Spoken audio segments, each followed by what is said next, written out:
Where Winds Meet is the hit new action RPG that currently has my soul in a chokehold. For the low price of $0, this game offers a beautiful open world to explore, surprisingly in-depth character customization, and so much more. But above all else, the feature that's got me the most hype is its battle system. With the variety of dynamic attacks and multiple ways you can go about fighting, it is something that is very easy to get lost in. So let's discuss what makes Where Winds Meet's combat system so darn enjoyable. Now, the general vibe of combat here is reminiscent of games like Elden Ring and Dark Souls. You must dodge and parry attacks to create openings for you to deal damage, predominantly through light and heavy attacks. But this system stands out by giving the player several options when forming their battle style.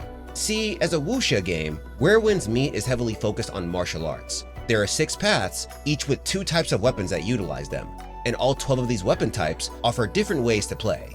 For example, the Infernal Twin Blades, which utilize the bamboo cut wind style, allow you to deal a lot of damage quickly while staying mobile. However, the Nameless Spear, which utilizes the Bellstrike Splendor path, offers more range and some endurance. This already provides flexibility in terms of how you want to fight. But what makes this better is that you don't have to stick to just one weapon. You can equip 2 at a time, allowing you to seamlessly switch when the situation calls for it. Additionally, each weapon comes with skills that you can master as you grow, and these skills are where their individuality truly shines. See, not everything is made to deal the highest amount of damage. Some weapons, like the Stormbreaker Spear, turn you into a tank. You gain access to skills like Storm Roar, which taunts enemies and grants damage reduction. On the flip side, weapons like the Panacea Fan come with skills focused on healing. This gives you a lot more to think about when choosing which weapons you want to use. It's not just about the attacks you can do, but also the different perks the skills provide. There are also inner ways, which act as passives. Some are weapon specific, while others are universal. You can equip up to 4 at a time to add bonus effects like extra healing with the Panacea Fan or temporary attack boosts. And the customization goes even deeper when you add in mystic skills, the techniques that you learn as you explore the vast open world. These range from Tai Chi throws that can send enemies flying to swift strikes that can completely immobilize them. There are around 40 mystic skills out there, and you're able to equip up to 8, giving you even more ways to deal with enemies. However, all this variety within combat just wouldn't hit the same if it weren't for how the game deals with character progression.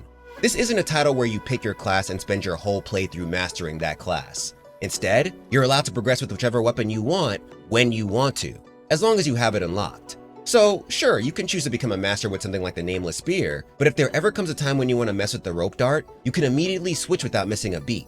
But how you unlock these many styles adds a whole new layer to progression. Instead of naturally learning all of them as you proceed through the game, many of them have to be earned by either joining the sect for the style you're looking for or secretly watching a master of said style. Similarly, inner ways can be obtained by doing quests or following clues among other methods. This builds on the immersion by preventing the protagonist from feeling like an overpowered being who just gets new abilities without reason. To become stronger, you need to travel the world and learn from its people, just like in the wuxia stories this title is inspired by. When crafting a world where you are seen as the hero, I think this aspect is important. It's one thing when the narrative makes you feel like a part of the world, but it's another when the game uses mechanics like this to add even more involvement. So as you can see, Where Winds Meet offers a bunch of attacks to learn and a neat process in which you can learn them.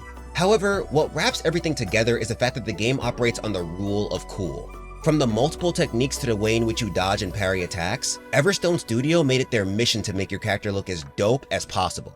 All this detail closely aligns with the vibe of old school wuxia films. So all in all, why is combat in Where Winds Meet so fun? Well, it gives you the freedom to fight the way you want and develop your fighting style the way you see fit, all while looking like the coolest dude on the block. It gets me so excited to build my character even more and show him off to folks I meet online. But even more than that, it gets me hyped for what other weapons the game plans on adding. Nothing has been announced for the global version yet, but the Chinese version of the game already has some weapons we have yet to see.